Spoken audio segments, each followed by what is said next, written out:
এদিকে ডিবি প্রধান হারুনুর রশিদ জানিয়েছেন, সমন্বয়করা ভালো আছে দেখে সন্তোষ প্রকাশ করেছেন পরিবারের সদস্যরা। সোমবার মিন্টো রোডের ডিবি কার্যালয়ে সংবাদ সম্মেলনে তিনি জানান, দ্রুতই পরিবারের কাছে হস্তান্তর করা হবে সমন্বয়কারীদের। ইমরান হাসানের রিপোর্ট। কোটা আন্দোলনের 6 সমন্বয়কে ডিবি হেফাজতে থাকা নিয়ে সোমবার দুপুরে সংবাদ সম্মেলন করেন ডিবি প্রধান হারুনুর রশিদ। জানান, রোববার ও সোমবার সমন্বয়কদের সাথে দেখা করেছেন পরিবারের সদস্যরা। সমন্বয়করা ভালো ও সুস্থ আছেন দেখে তারা সন্তোষ প্রকাশ করেছেন বলে জানান ডিবি প্রধান। তারা আমাদের কাছে ভালো আছে, সুস্থ আছে এবং তার ধারাবাহিকতা তাদের পরিবারে কিন্তু গতকাল রাতেও এসেছে, আজকেও কিন্তু তার পরিবারের লোকজন তাদের সাথে কথা বলেছে। সমন্বয়কদের নিরাপত্তা দিতেই তাদের ডিবি কার্যালয়ে রাখা হয়েছে বলে জানান ডিবি হারুন। এদিকে সমন্বয়কদের সাথে দেখা করে স্বস্তি প্রকাশ করেছেন স্বজনরা।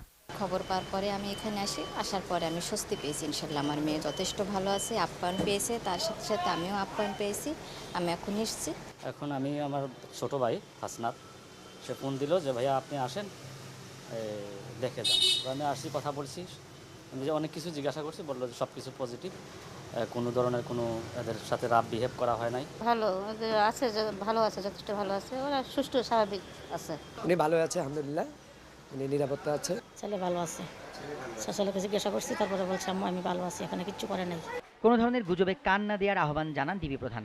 বলেন, সহিংসতার সাথে জড়িতদের দ্রুত বিচারের আওতায় আনা হবে।